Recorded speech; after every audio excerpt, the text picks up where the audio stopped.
parole à Grégory Casagne de Criteo, notre partenaire, et je crois que c'est lui qui anime d'ailleurs, Mats Garduner. Vous êtes Mats? Bonjour Grégory. Bonjour, je vous en prie. Vous êtes Mats Garduner, c'est ça? Et Jérôme Laurent d'Audigeo. Voilà. Alors moi je vais garder, parce que si vous faites du bullshit, j'interviendrai depuis la salle pour vous envoyer des scuds. Non, la popularité du mot scud 20 ans plus tard. Ça reste. Bonjour. Bonjour à tous. Donc, je suis Grégory Casagne, je suis le directeur général de Criteo pour la France, l'Europe du Sud et l'Amérique latine. Donc, pour ceux qui ne connaissent pas Criteo, très rapidement, c'est une solution technologique française qui, en 3 ans, s'est développée dans 32 pays, a embauché 570 personnes sur les 3 dernières années, on est 600 aujourd'hui, et qui permet d'apporter au display, et c'est tout le sujet dont on va parler, une performance qui était jusqu'ici réservée au search. Pour parler de cette seconde révolution du display, j'ai le plaisir d'avoir avec moi donc Jérôme Laurent, qui est Senior Director Traffic Acquisition and CRM. Il y a un truc en français ou pas? Ouais, je suis responsable de l'acquisition de trafic, ça va, okay. C'est bien. Chez Audigeo. Donc Audigeo, pour ceux qui ne connaissent pas, c'est une société qui regroupe les marques eDreams, GoVoyage, Opodo et Travellink, et c'est un des plus gros e-commerçants voyage en Europe aujourd'hui, avec 12 millions de clients présents dans 28 pays. Et j'ai également le plaisir d'avoir Mats Garduner, qui est le cofondateur, président de 55, donc qui était auparavant directeur général pour Google en Europe du Sud, et 55 qui est une société de business analytics, marketing, donc orientée sur le traitement de la data et l'apport de performance, que ce soit en trafic ou en conversion pour les clients. Voilà, donc si on schématise sur l'univers display, il y a encore 3 ans, il y avait 2 écosystèmes majeurs qui existaient. D'un côté, le search dominé par Google pour répondre aux objectifs de performance, de trafic sur site et de conversion. Et par ailleurs, le display un peu plus classique qui lui répondait principalement aux objectifs de branding. Et le constat actuel, c'est un constat simple, c'est qu'aujourd'hui, le succès de Google fait que les CPC augmentent, que la rentabilité est beaucoup plus difficile à trouver. Et qu'il n'y a pas vraiment eu une révolution du display pour arriver à générer de la performance. C'est-à-dire que les performances sont quand même limitées au regard de ce qu'attendent les e-commerçants, notamment aujourd'hui, qui sont ceux qui sont les plus exigeants sur le métier. Et l'arrivée des AdEx, donc des Ad Exchange, l'arrivée de l'achat en temps réel a changé la donne. Ça a été la première évolution, on va dire, du display. C'est très rapide, ça date d'il y a quelques années, ça date d'il y a 3 ans vraiment pour le lancement des plateformes. Et aujourd'hui, la technologie est passée au cœur du display, proposant finalement d'allier le meilleur des 2 mondes, à savoir des campagnes de display qui sont gérées comme des campagnes de search, qui atteignent les mêmes résultats et qui permettent de générer, au-delà de la performance, des effets aussi de branding et des impacts sur le SEO. Donc, Jérôme, tu as eu la gentillesse. Donc, on va... Alors, hop, pardon, je vais commencer avec ça. Donc, il y avait juste une étude de cas qui a été menée avec Kensho, qui est une plateforme de bid management, une des plateformes références avec Marine Software aux États-Unis, qui montre finalement les résultats que peut avoir une campagne, donc là c'est en l'occurrence Criteo, par rapport à une campagne de search marketing sur un univers d'e-commerce, donc e-commerçant américain. Donc on voit, pour faire très rapide, que le retour sur ad spend, donc le revenu généré sur les investissements qui ont été faits en médias, est supérieur à ce qu'il y a pu avoir en search, et pareil sur les taux de conversion. Donc Jérôme, je reviens, tu as eu la gentillesse de vouloir partager avec nous en fait des chiffres, alors en basse-sang certes, mais sur Audigeo. Quelle est ton expérience du display à la performance aujourd'hui?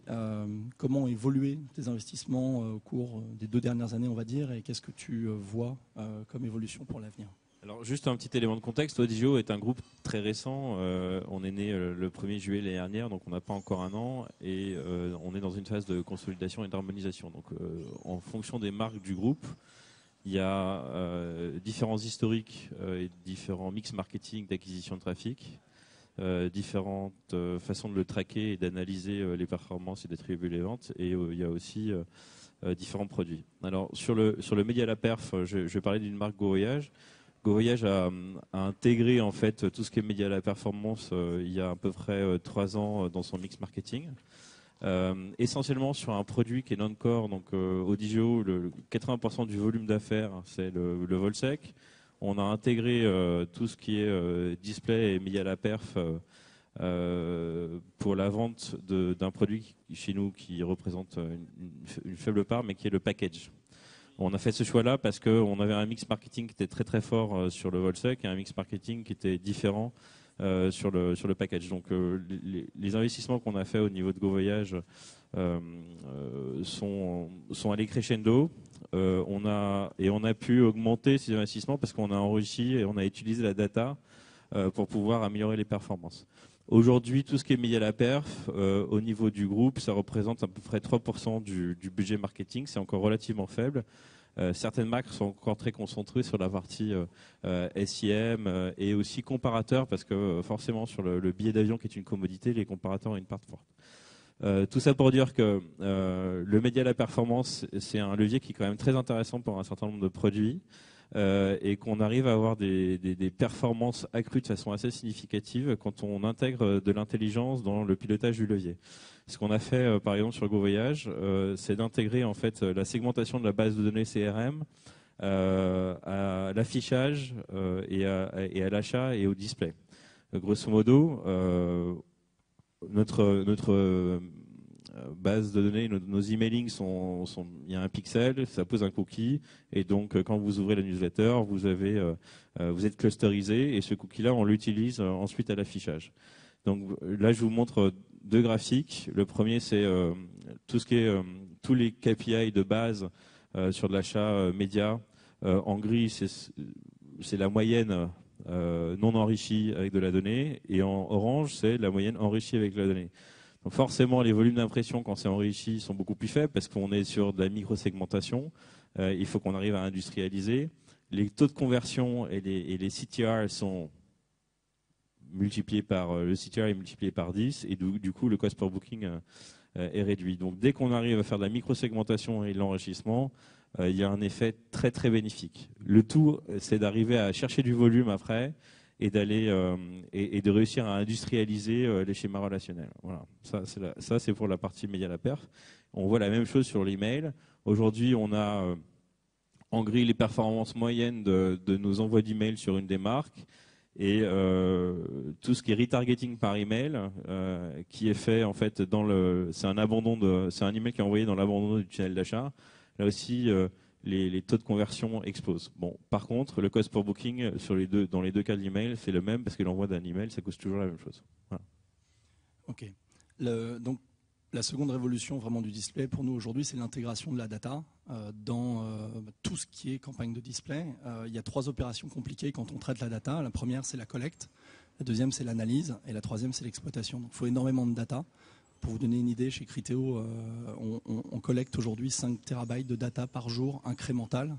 Donc il faut énormément de ressources et ensuite il faut savoir l'analyser et puis l'exploiter dans les créations, l'exploiter dans l'arbitrage des ADEX pour pouvoir en tirer le meilleur parti. Donc le phénomène de big data, Mats, aujourd'hui, c'est clairement un facteur de révolution dans l'approche display. Comment est-ce qu'on fait ? Alors, effectivement, c'est quoi ? Effectivement, donc la big data, c'est le phénomène actuel. Alors, je pense que la bonne nouvelle, c'est qu'aujourd'hui, on est en mesure, avec pas mal de technologies, d'assurer l'enrichissement et la segmentation de toutes ces données pour améliorer la performance et les taux de conversion et les taux de clics, y compris sur le display. Donc ça, c'est la bonne nouvelle. Comment on y arrive ? Grosso modo, donc on dispose aujourd'hui de 2 types de données. Les données first party, qui sont essentiellement les données de navigation, les données de comportement sur le site, qui sont collectées via des cookies éditeurs ou des cookies de régie publicitaire, plus les données CRM. Donc tout ça, c'est les données first party. Et puis on a également les données tierces, qui sont les données, on va dire, socio-démos, etc., qui sont fournies essentiellement par des boîtes d'études ou de technologies également qui collectent des données. Alors, ce qui se passe aujourd'hui sur la partie données de première partie, c'est que l'analytics s'impose comme une discipline vraiment essentielle qui permet en fait d'enrichir considérablement la connaissance qu'on a du parcours client, et des sociétés comme 55 donc, se sont positionnées nativement sur l'analytics. Donc l'analytics permet par exemple de collecter des informations essentielles et donc de le faire session après session, comme par exemple la profondeur de la visite, la qualité de la visite, l'engagement sur site. Est-ce que j'ai consulté telle fiche produit ? Est-ce que j'ai mis au panier ? Est-ce que j'ai été jusqu'à agir à tel endroit sur le site ? Et donc toutes ces données collectées, tous ces signaux enrichis, analysés, compilés, viennent nourrir des données, des modèles prédictifs qui permettent d'optimiser les taux de conversion. Donc ça, c'est la première chose, un enrichissement côté site session après session. Ce qui est intéressant également, c'est qu'on n'est pas seulement dans du session après session, on est tous canaux confondus. C'est-à-dire qu'on est capable aujourd'hui de collecter toutes ces données et toute la provenance de chaque utilisateur dans chaque visite et de définir en fait des chemins de conversion type où on va pouvoir pondérer tel ou tel canal par rapport à sa propension qu'il a à influencer la conversion ou l'achat. Et donc ça, c'est des données qui sont extrêmement précieuses pour les annonceurs parce que ça leur donne la possibilité de prédire plus ou moins que tel canal va être à ce moment-là du cycle de vente important pour la conversion et donc de placer la bonne enchère sur le bon format au bon moment. Donc là, on voit bien dans cette première partie sur l'enrichissement des données que le site devient quasiment le média planeur et devient un instrument essentiel pour nourrir les plans médias. On est dans un phénomène que l'Internet connaît bien, qui est que à la fois les canaux d'acquisition se superposent et influencent, mais en même temps, le site devient lui-même un acteur du plan média. La deuxième chose qui est importante, c'est après l'enrichissement des données, c'est la segmentation. On est capable d'interfacer toutes ces données de première partie avec des données socio-démo, donc toutes celles qui concernent la partie amont, donc la partie branding et acquisition, et on est capable à partir de là d'obtenir des profilages très très fins, des scorings très très précis, des scorings d'appétence, et de définir la propension d'un utilisateur à convertir en session à 7 jours, à 10 jours, à 30 jours. Et donc ça, c'est vraiment un switch essentiel qui consiste en fait à être dans du prédictif plutôt que dans du descriptif, qui était la base de l'analytics. Et donc, ce qu'on observe aujourd'hui, c'est qu'il y a plein de sociétés, notamment internationales, qui ont des pratiques de branding, qui sont des gros consommateurs de display et même d'achat en temps réel, qui essaient d'avoir une vue intégrée entre l'analytics de leur site, l'ad serving, l'achat en temps réel sur les data exchange et également tout ce qui est création dynamique de publicité. Et je pense que des sociétés comme 55 qui ont vraiment misé sur la compréhension intime des comportements de navigation sur site, l'enrichissement des données first party et surtout leur synchronisation et leur réconciliation avec des données médias sont probablement les mieux placés pour accompagner cette révolution du display parce qu'on crée ce lien en fait entre des actions sur site et des canaux médias. Et d'ailleurs, Gartner a révélé les résultats d'une étude récemment qui dit que 40% du management du média digital en 2014 sera réalisé par soit des boîtes de content management, soit des sociétés de social CRM, de web analytics ou des solutions d'achat en temps réel ou de bits prédictifs. Et peut-être la dernière chose qu'on pourrait dire sur cette partie enrichissement et segmentation des données, c'est que c'est vraiment un changement radical du métier d'acheteur média. Avant, l'acheteur média était quelqu'un qui allait chercher la bonne audience en affinité avec sa cible. Et donc, c'était quelqu'un qui était plutôt dans la planification et dans la négociation des emplacements. Il planifiait et il négociait. Et aujourd'hui, l'acheteur média, il doit être beaucoup plus dans la segmentation et dans l'interprétation des données. Il doit être champion du cookie pooling, de la cookie synchronisation. Il doit réconcilier ses cookies avec des données CRM, avec des données d'emailing, comme le disait Jérôme, avec toutes ces données-là. Et il doit être capable de faire, de dédupliquer son audience, de la cibler de manière extrêmement précise, avec l'intention de cibler les abandonnistes, de cibler les promophiles, de cibler ceux qui ont commencé un panier mais qui l'ont abandonné, etc., etc. Donc on est vraiment, si on fait une référence à une série qui est assez connue qui est Mad Men, on est vraiment passé de Mad Men à Mad Men. Jérôme, comment tu fais pour t'entourer, pour t'organiser, parce que ça change effectivement, il y a des sociétés d'analytics intelligentes, on va dire, qui arrivent, le métier des agences change, et comment on fait quand on est annonceur pour s'y retrouver? Alors là, Matt, il a fait peur à tout le monde. Hein. Mais en fait, en fait, il faut juste bien réfléchir et arriver à faire parler les différents systèmes entre eux. Je pense que ça, c'est la clé du sujet. Et effectivement, les sociétés comme 55, c'est des gros facilitateurs de ces types d'analyse et d'agrégation de données. Mais en fait, il faut, dans les systèmes, que ce soit le Web Analytics ou le CRM, il faut arriver à tout faire parler tout ça. Donc, soit vous gérez vos flux de données, le Web Analytics envoie un flux de données XML au CRM et le CRM et vice-versa. Voilà. Il faut arriver à créer votre cookie pool, donc ça, les tag containers. Donc, il vous faut un peu de techno. Mais c'est pas ultra compliqué. En tous les cas, un truc qui est sûr, c'est que il y a énormément de data et il ne faut pas partir de ce qui est disponible, mais il faut partir de ce dont vous avez besoin. Je pense que ça, c'est la première chose. Quelle est la data dont j'ai besoin pour améliorer le pilotage des mécanos d'acquisition et pour cibler plus et segmenter? Partez de ce besoin-là et ensuite, vous pouvez utiliser les technos qu'il faut ou vous faites migrer les flux qu'il faut pour justement utiliser de la donnée. On n'est pas obligé de tout agréger dans un seul endroit quand on commence. Chez Odigeo, chez GoVoyage, on n'a pas été capable. On a un data warehouse chez GoVoyage que depuis grosso modo 1 an et demi au niveau groupe, il existe depuis la naissance. Mais aujourd'hui, toutes les données convergent dans ce data warehouse et ça nous permet de faire un peu d'analyse. Mais il faut donc partons de la donnée et on est capable de faire très simple et utiliser levier par levier. Une fois qu'on a fait ça, après on peut complexifier, mais très clairement, il y a 3 choses qu'il faut vraiment réfléchir en amont. C'est votre outil de Web Analytics, est-ce qu'il permet de gérer intelligemment la déduplication, les flux sortants et les flux rentrants. Votre outil de CRM, est-ce qu'il permet d'absorber des flux site-centric par exemple. Et le troisième, c'est éventuellement le tag container, comment gérer la déduplication, qu'est-ce qu'il me permet de faire. Voilà. Une fois que vous avez tout ça, vous avez les 3 outils qu'il vous faut pour faire de l'acquisition de trafic nouvelle génération entre guillemets. Bon, 2 minutes. Alors on va aller très très vite. On voulait parler également attribution, parce que dans performance, on est obligé de déterminer comment est-ce qu'on calcule la performance. Aujourd'hui, il y a différents modèles qui coexistent. Je vais les passer assez rapidement. Des modèles linéaires, des modèles en forme de U qui donnent de la valeur à la première action et à la dernière. Une répartition uniforme donc, qui perd un peu d'intérêt. Et la répartition au dernier clic. Matt, tu nous as parlé, tu m'as parlé lors de la préparation de cette table ronde d'un modèle polyattributif. Donc, on a une slide dessus, mais on aimerait un peu comprendre un peu plus comment ça fonctionne. Il ne faut pas essayer de comprendre la slide, mais grosso modo, dans cette question complexe de l'attribution, chez 55, on préfère, nous, donc, des modèles qui sont basés sur un tracking exhaustif et le plus complet possible de tous les signaux qu'on peut capter sur le site. Beaucoup d'intelligence humaine et de dialogue avec le client pour comprendre sa problématique, plutôt que sur des modèles algorithmiques, automatiques ou normatifs. Donc, comment on fait ça ?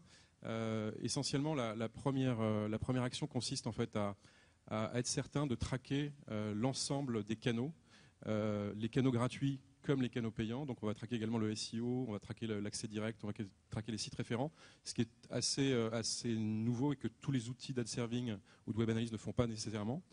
Une fois qu'on a traqué donc l'ensemble des canaux, on est capable en fait d'évaluer la valeur de chaque visite à l'aune de résultats, et on est capable de pondérer ou de donner une valeur à cette visite en fonction de la profondeur et de la qualité qu'elle a générée sur le site.